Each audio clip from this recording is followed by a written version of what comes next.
Hi friends, ఎలా ఉన్నారు friends? బాగున్నారా?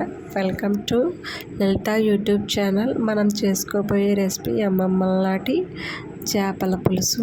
దానికి కావాల్సిన ఇంగ్రీడియంట్స్: 1 స్పూన్ జీలకర్ర, 1 స్పూన్ ధనియాలు, 10 వెల్లుల్లి రెబ్బలు మెత్తగా పేస్ట్ చేసుకోవాలి. 1 కప్ ఆనియన్స్, 2 మిర్చి కచ్చా పచ్చాగా బ్లైండ్ చేసుకోవాలి.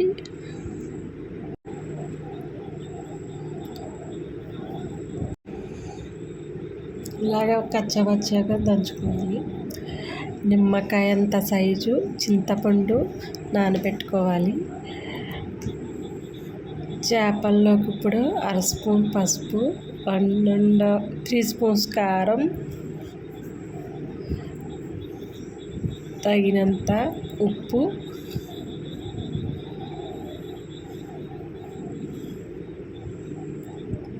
మిక్స్ చేసుకోవాలి.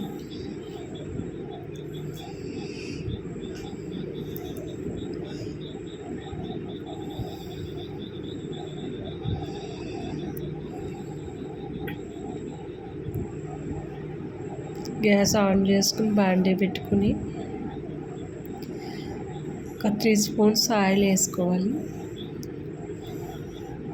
ఆయిల్ హీట్ ఎక్కాక ఒక 4 పచ్చిమిర్చి చీలికలు చేసుకుని వేసుకోవాలి.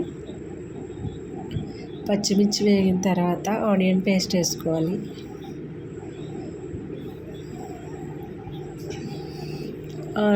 ఆనియన్స్ ఫ్రై చేసుకున్నాక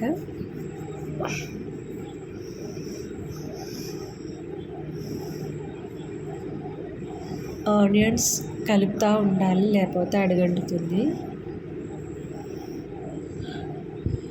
ఆనియన్స్ బాగా వేయించేసుకున్నాక ఫిష్ యాడ్ చేసుకుందాం.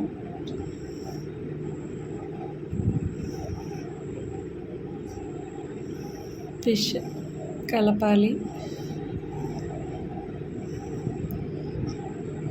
చింతపండు గుజ్జు చేసుకుందాం.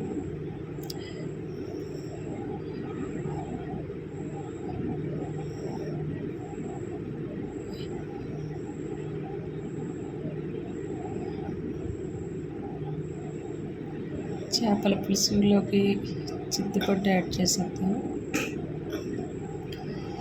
గ్రేవీకి సరిపడగా వాటర్ యాడ్ చేసుకోవాలి.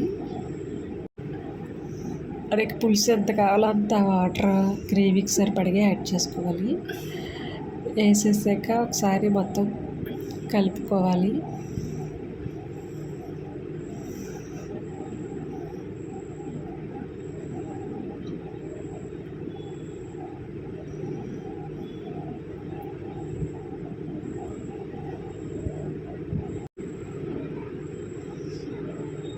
మీడియం సైజులో కర్రీని ఉడకనిద్దాం. కొంచెం కొత్తిమీర యాడ్ చేసుకుని మూత పెట్టేసుకోవాలి.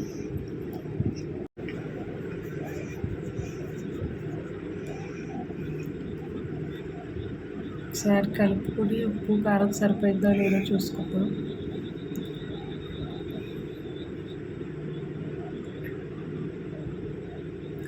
ఉప్పు చాలేదు, కొంచెం ఉప్పు వేసుకుంటున్నాను.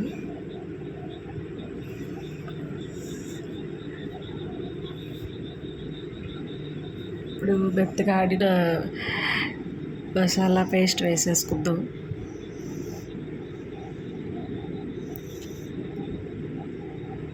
ఒకసారి కర్రీ అంతా మళ్ళీ కలుపుకుందాం. చేపల పులుసు మరి ఎక్కువ కలిపినా ఇడిపోతుంది, ముక్క ఎడకుండా అలాగా స్లోగా వీడియోలో చూపించినట్టు గరిటె పెట్టి కలుపుకుందాం. 5 మినిట్స్ ఉడికిన తర్వాత ఫైనల్గా కర్రీలో ఆయిల్ రిలీజ్ అవుద్ది. అప్పుడు మనకి కర్రీ రెడీ అయిపోయినట్టే. కొత్తిమీర వేసేసుకుందాం. మీకు కానీ వీడియో నచ్చినట్టయితే please like, share and comments. Do subscribe to our channel, Lalita's World.